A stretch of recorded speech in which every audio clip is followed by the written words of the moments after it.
Running into day 2 of Harrisburg, but episode 57 and day 1 of Mecum in the Morning. Absolutely. Thanks for joining us here at the Pennsylvania Farm Show Complex. And the energy is so high, Breon, this morning. When Alyssa and I came in, the crowds were like literally wrapped around the building, and we've had people coming up even as we're getting ready to start filming the show. We almost had to delay the show start this morning because, well, people are very excited about Mecum in the Morning, but I think there's more excitement about this blue piece of equipment, which I'm sure we're going to touch on later on in the show. Yeah, we'll get to that in just a minute. But thanks for joining us here for Mecum in the Morning. There's a lot in store as we get you up to speed with what's in store for the auction day ahead. Here in Harrisburg, man, we've got a great lineup of items crossing the block. We've got 68 pieces of road art, all kinds of stuff, Breon, to decorate your garage, your man cave, or your she shed, or wherever else you hang out. Your basement. Your basement. Your moody basement. Your moody basement. I like that. Yeah, that's good. Yeah. 278 vehicles, and that contains 6 collections that are really easy to identify, Breon. We talk about that a lot, and especially here, it seems like the flags, the banners, all the attention to those collections make them really easy to find. Let's touch on Harrisburg for a second, because to me this is a really special auction. One, it's our only auction on the Eastern Corridor, East Coast. So we have, I guess fans, spectators, bidders from anywhere from Canada all the way from Ohio. Obviously Pennsylvania, Virginia, Maryland, D.C. We're from that area originally. Both of you and I are from what we call the DMV. District of Columbia, Maryland, Virginia area, but we've got, this whole area is great, but the fans and the energy is crazy. You're kind of talking about you and Alyssa walking in this morning, but we're right in front of the red carpet here, and when the doors open and the fans get to walk in, they don't walk in. Here at Harrisburg, I don't know what it is about the energy here. They run down the red carpet. It is something, and last year was my first year here, and everyone's like, Breon, you just got to stand there and watch. And I still do it every morning here at Harrisburg. They run like there is a fire. They've got to get to the stage. And this, the auction doesn't start for a good hour and a half after the doors open, but they've got to get to their seats. It is a thing. It is awesome. But also there's more than just this arena itself. So the layout of the complex is pretty big. There's Friday and Saturday cars that you have to go through tunnels to see. The staging lanes are outside, the adventure zone outside. It's quite a big area to cover. So when you walk into the entrance, don't just think that the cars and road art is just in one area, correct? Absolutely. There's a lot here. And I think it's important to stress, Breon, that we do not encourage running.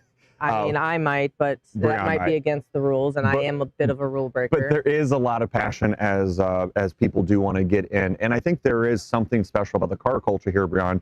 We get asked that a lot in our travels about different markets and what's the vibe like in different areas. And I got to say, I know a lot of attention goes to like California and these other more car-centric areas, but the East Coast, there's definitely a passion here for Mecum auctions because, like you identified, all these fans are so excited to be here. They're revved up. I think it's one of the few events that we have people lined up before staff even gets on site. So there's some excitement here for cars, and it shows through and through. And it's one of our 5 biggest auctions on the calendar in terms of how many cars we bring in terms of revenue, in terms of bidder registrations. We are celebrating our 10th actual auction here, even though we've been coming here since 2014. There was 2 years during COVID that we couldn't return, but it is 10 years of actually being here in Harrisburg. So that's kind of special to us here. Yeah. And the fairgrounds there's a lot of buildings to take in. So if you're coming out, make sure you explore them all. Because I think there's kind of like some nooks and crannies as I walk around. Yeah, you like turn and it's like, oh, there's another tunnel and there's another corridor to go. And, Friday and Saturday cars you have to go through a tunnel and another corridor, even though some of our main attractions are here in, the main halls. But make sure that you take the turns, and road art's in a really cool area too. It is. And as you mentioned, also, we have the debut of the Adventure Zone here at Harrisburg, which is exciting. I know that's popular. We were out playing there yesterday a little bit. And the setup's fantastic for Harrisburg. We were able to kind of go bigger. We used some other elements that we haven't brought to it just from a display standpoint. So I'm sure we'll touch on that on one of the later shows this week. Well, as you mentioned, Breon, we do have a visitor in our set.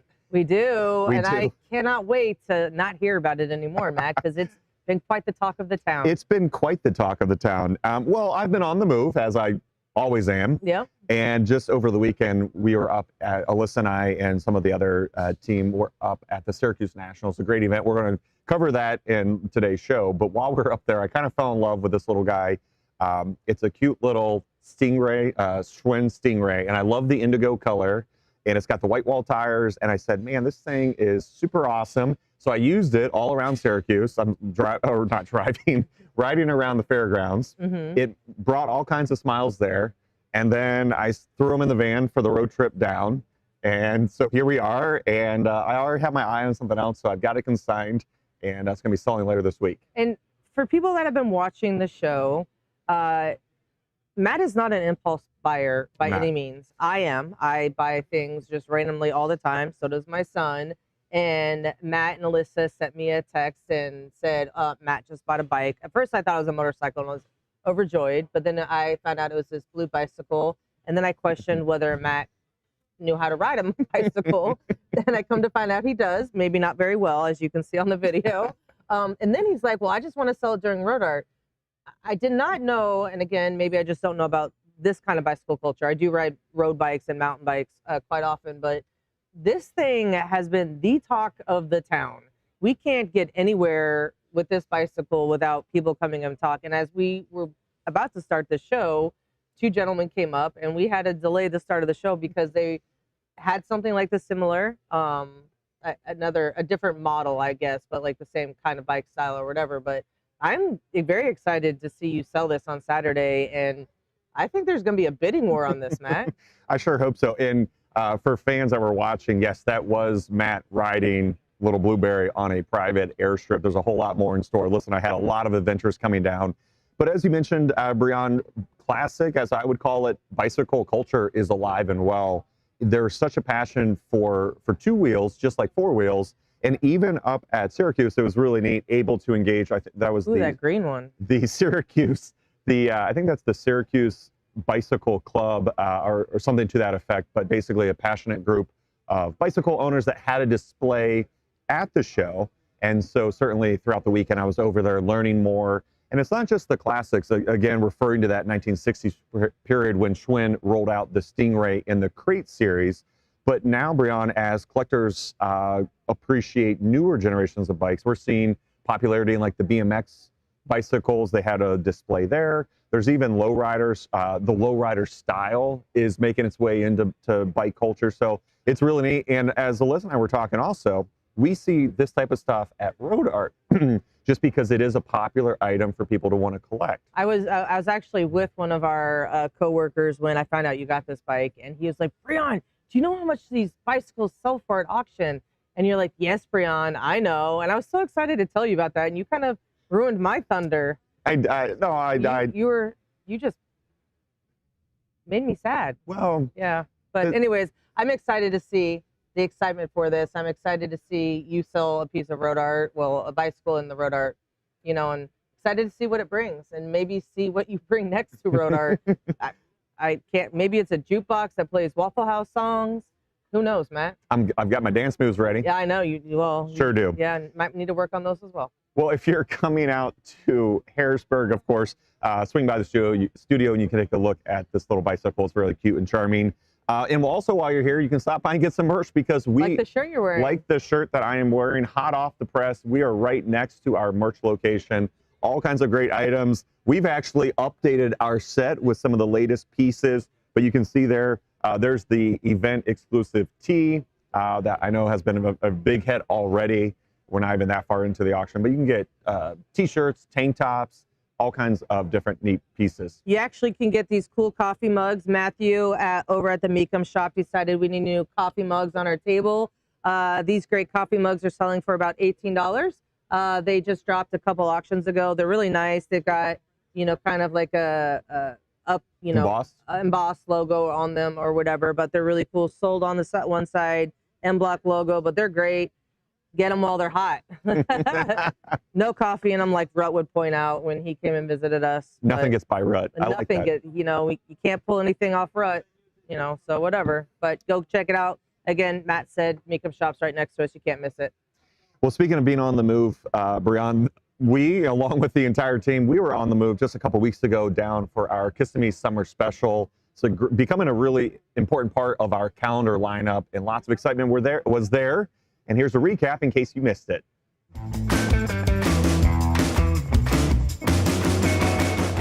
The sun was out, and boy was it a hot one here at the Summer Special. The auction docket included so many fascinating and diverse consignments, like a custom AMC Javelin with a red-eye powertrain. I even got to drive a full-size Red Wagon Custom, and I got to check out some ultra-fun consignments down in Road Art, even getting to dance with a consignor to a Waffle House song. We welcome back Rutledge Wood to our TV team, and of course along the way had all kinds of other auction fun.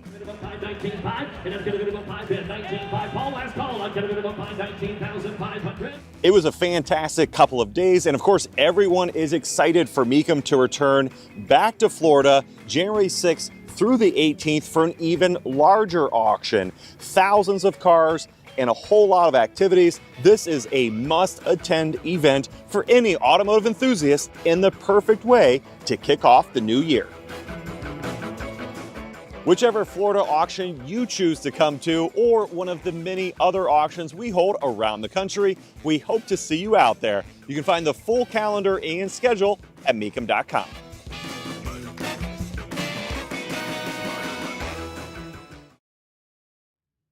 In case you missed it, you guys got to see Matt's dance moves with the Waffle House jukebox. I have to say, though, I really enjoyed that Summer Special recap. We should probably start doing that after every auction in case people missed out on what, the prior auction had. Yeah, the important highlights like dancing in the Road Art area. Yeah, or you riding in a radio flyer car wagon thing. Car wagon. Yeah. And I got to say, too, another shout out to Bill, that consignor, because he jumped right in with his Road Art collection and was dancing along. And in case you're wondering, that jukebox was Waffle House themed.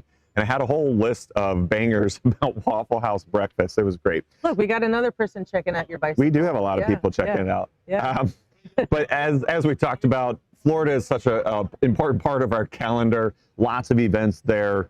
And if you're wondering where the next auction is going to be held, because I get asked that a lot, Brianna, I'm sure you do too. People always are wanting to know. You can find that full rundown at mecum.com as we plan out where we're going to be headed throughout the year. Sure can. All right, Brianna. Well, as we talked about, Syracuse Nationals was just last weekend. Hard to believe. Feels like it was longer than that. But it's one of my favorite events of the year. You had FOMO because you were not able to attend. Yes, I was busy at WeatherTech Vintage event for Brian Redmond at Road America. So we had to split duties. We did, and I'm super jealous. I wasn't there, but I bet you were super jealous. You weren't at Syracuse Nationals. I was. Because there was a lot going on. Mecum Auctions is here in New York for the Syracuse Nationals. Thousands of cars and beautiful scenery makes this a must-attend event. This event is massive, and it literally takes over every inch of these fairgrounds. Show cars are parked everywhere, and there really is something for every taste.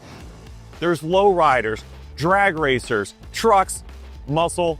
In addition to all those show cars, you'll also find on site the terrifying Wall of Death. Here with one of the performers, Aerial Flight. Aerial, this is such a unique experience. Tell me about it. So this is called a Motordrome, a Wall of Death. We're here at the Syracuse National Hot Rod event performing every hour on the hour for the entirety of the weekend.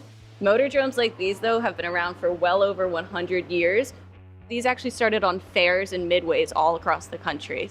So there used to be this thing called board track racing. They would race motorcycles on a track that was kind of at a 90-degree angle. It became too deadly for people to be able to do. So in turn, they created portable ones like the one you see here, a Motordrome. Pretty soon, motorcycling car events got wind of it, and now there's only 3 left in the country today. And we're one of them, the American Motordrome Company's Wall of Death. What's going through your head when you're out there?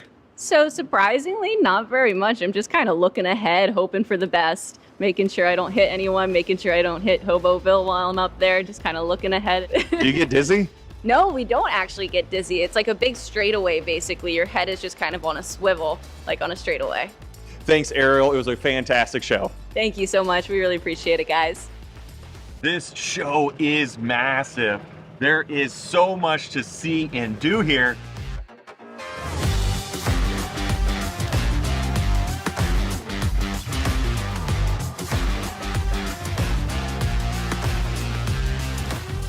There's a new lowrider experience. I knew I had to come check it out. I'm here with Richie Kingpin, one of the guys who helped put together the display. Richie, you've been involved with lowriding for many years. What's the scene like here in the Northeast? The lowrider scene in general is growing again. You know, we all kind of look to California for styling and everything. But you know, we do kind of do our own thing here as well. And yeah, this is kind of what we do. Your car behind us has a fantastic look. Can you take me through some of the specific touches that you've made to it? Sure, yeah. I mean, this car is basically like a 70s style California lowrider. It's a very specific time period. It was kind of short-lived, but it's something that I've always loved. Just in general, the body modifications, the paint job itself is somewhat more of a 70s style paint job. You have shaved handles, Frenched antennas. You know, it's a lowrider, but it's also kind of bridges that line of lowrider custom. Back in the days when they would say that the difference between a lowrider and a custom was just the area code. Thanks, Richie, for the details. It's an awesome car and a great display. Right on. Thank you, man. I appreciate it. Well, there's a lot more here to check out. Let's go see some other cars. Hell yeah.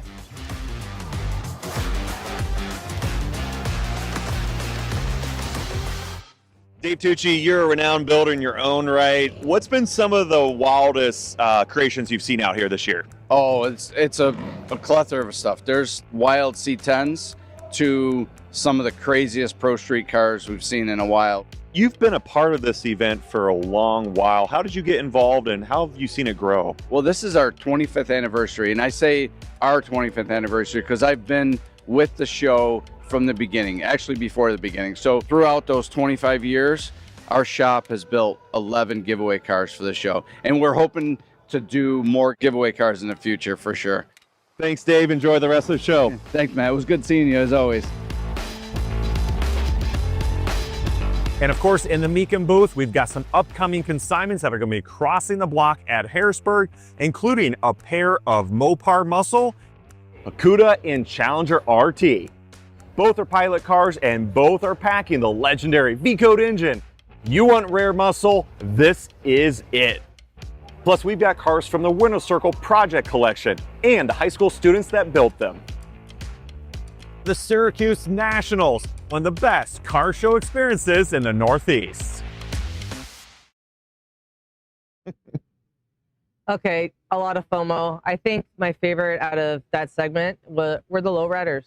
Ever since we hung out with the lowrider crew in Vegas, which we have to do again this year, I have fallen in love with lowriders. And it was a brand new display for the I have to say goodbye to my kid. He's leaving. Oh, Sorry. bye, Braden. The lowrider experience, as the show was called, was a brand new debut, and I think it was a big hit. Richie Kingpin did a great job of assembling those cars. Love his accent being there. Oh, that Boston accent. Boston accent, but Richie was great, giving us a kind of the down low on what the lowrider scene is like there in the Northeast, and a lot of it overlapped with our experience from Vegas. So it's just kind of neat that no matter where you go, the car culture just ties in. Car culture is the same, very family oriented. Richie was saying that actually I think his girlfriend had another custom lowrider and it took home an award, but it was really neat to experience all that. I also want to give a shout out to our friend Dave Tucci. He had a phenomenal crop of builds. I really love that Mustang. I want to call attention to it, Brian, because I know it might not be as obvious, but that gray Mustang, the build on it incorporated some GTD features, particularly those fender vents. And it's a great time to be thinking about GTD because they are starting to get into the hands of customers. I know it's a lot of Mustang excitement and trivia, but I really love how I incorporate that into a classic version. I also saw a very nice charcuterie board that Tucci had. He had a you sent me a nice video of that. He had a great charcuterie board. Dave does a kind of a kickoff dinner, or not dinner, but just kind of a welcome reception in his booth. And he had a phenomenal charcuterie board to the point where Alyssa and I talked about it.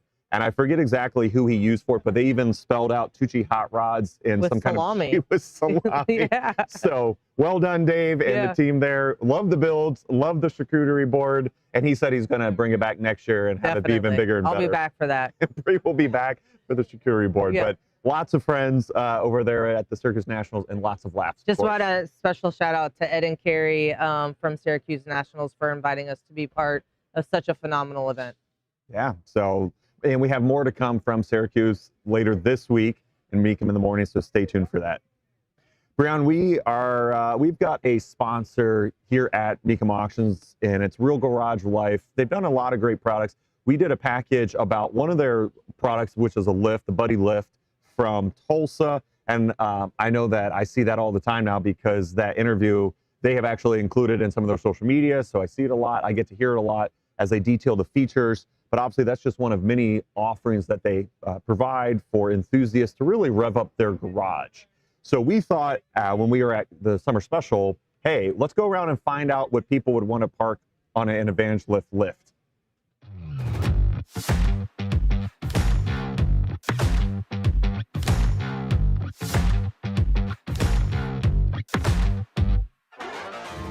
The Backyard Buddy Classic is the perfect place to store a unique vehicle. So I went out and asked people, what would they park on this lift? Late 60s Mustang fastbacks. I'd say a Mustang. I like the red ones. The GOAT. And why is that? I just like the year and the model of them. Splitty bus. Same. That purple Mopar over there. The Guards Red 930, personal dream car of mine. I would take the SLR McLaren 722S Roadster because, you know, V12, drop top. I see you guys are matching. What's the story in these cool shirts? So this is my all-time dream car and one of his all-time dream cars. It's got some perfect Florida vibes. Yeah, our birthdays are like a month apart, so we got it for our birthdays, so it was really sick. Well, awesome. Enjoy the day here at the auction, guys. This lift is just one of the many unique offerings through Real Garage Life. And guys, we have some special coupon codes for all of you guys watching our show. The code expires August 31st. $500 off the Backyard Buddy if you use code Mecum Classic. $1,000 off the Backyard Buddy side-by-side if you use code Mecum Side-by-Side. Nice. Yeah, so we can put that in the description when we put the show out later today, but head up realgaragelife.com, use those codes at checkout, and get yourself a Backyard Buddy. And they're here on site at Harrisburg. So if you want to see the product up close, talk to some of their representatives and find out more about what makes that lift so unique, you can certainly do that here. Yeah. Well, Brian, that's day one of Mecum in the morning from Harrisburg. We made it. Yeah, just of the show because there's Just a of lot the more show. action today. There's a lot more action. Wherever you're watching this, drop us a comment. Let us know. What should we ask our followers? What do we want to know from her? If you could do any tricks on the bikes. Ooh. What tricks do you want to see Matt do on the bike before he sells it on Saturday? Oh, I thought we were asking them what tricks they could do on a bike. No. Got what it. tricks do you want to see Matt do on the bike? I don't like this comment section. That's more entertaining. That is more entertaining. All right, well, yeah. sure. Drop a comment. What kind of tricks? I also want to see what our fans think, like from a t-shirt design perspective, because we're always looking for like new shirt design inspirations. So if there's a shirt design that you want us to sell in the Mecum shop, we'd love to hear from you. Maybe we need a road art t-shirt with a great collection of vintage bicycles. Or just a really cool road art shirt in general. Okay, Matt, no bicycles? maybe. Okay. I don't know. Maybe. Drop a Yeah. comment saying we want vintage bicycles. Or come on, people. if you want to submit a design, let us know. You can always send us a cool shirt design, and maybe if you win, we'll put it on a shirt.